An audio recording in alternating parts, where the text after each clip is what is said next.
Good morning, guys. Today is Friday, the 13th, the best day of the year. Anyway, just going to go see The Hobbit, The Desolation of Smaug. Is it Smog or Smaug?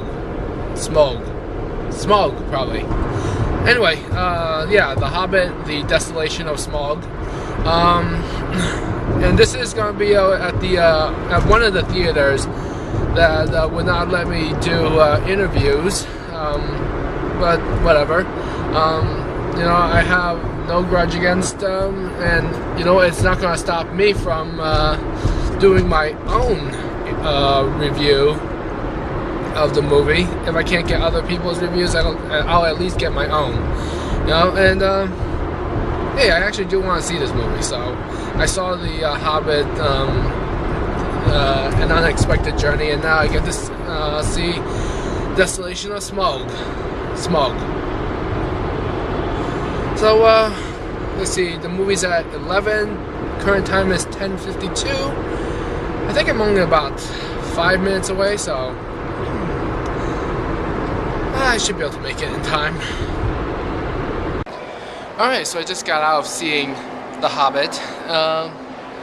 So what I think? Well, I liked it. I thought it was really enjoyable. I chose to see it in the IMAX 3D, and I gotta say, this movie, they really made full use of the IMAX, but at times I thought it might have been a little, the 3D aspect of it anyway. And I mean, it was good, but at times I thought it was kind of overkill, maybe, because like after a while of watching it, I just started hardly noticing 3D anymore, and so I thought that was, I wouldn't say it's exactly a letdown, but if you're going to use 3D, don't overuse it, that the viewers aren't going to notice it anymore, at least that's what I think. But other than that, I really liked the action sequences in this movie. There was a lot of fast-paced action sequence I got, and it's scenes like that where slowing things down really does help bring the scene out even more. What else did I like?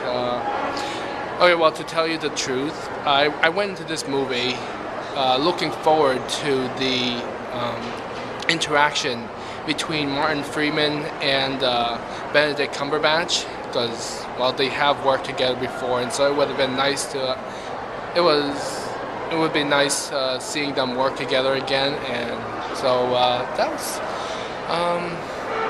and while we're on the subject of Benedict Cumberbatch, perfect casting. He was just definitely the perfect choice for the voice of Smaug. He has that really deep, rich voice that blends really well with the dragon, I think. Anything else to say?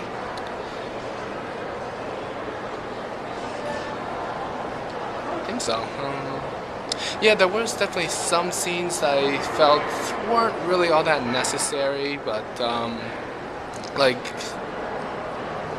don't know, but actually now that I think about it, I guess they were kind of essential for later on in the movie, so I'm not going to give away any spoilers here.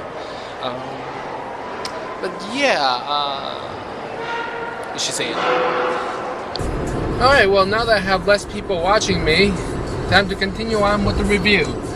Let's see, where was I at? Oh yeah, that's right, I said there were some scenes that I felt were not really necessary, like the love interest story between what's his name? Killian or Gillian? I'm not sure. Him and Toriel.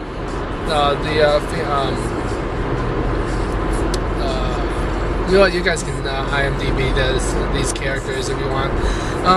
Yeah, I didn't really think that it was really all that necessary to develop like a love triangle-ish type of deal between Killian, Gillian, whatever, Toriel, and Legolas. I really didn't, but it just felt so out of place in when you consider the mood of the rest of the movie. But hey, it actually worked out later on in the movie, so okay, I can live with that. Anyway, I don't think there was really much left I wanted to say about the movie, other than go see it. 3D if you can. Well, I kind of already bashed the 3D a bit earlier, huh?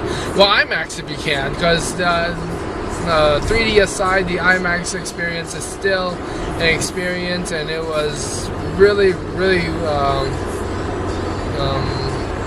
well shot and everything, so it works well with the IMAX screen. Yeah, so I mean, if we want to look at numbers, I would give this movie maybe a 8 out of 10, I guess I would say. Either a 7 or an 8 out of 10, you know, because it was very entertaining, but it wasn't like 9 or 10 worthy, in my opinion anyway. So yeah, it's still a really good movie, still worth seeing, so yep. And I think that's all I really have to say about The Hobbit, The Desolation of Smaug. Oh, and by the way, that is how it's pronounced. It's Smaug.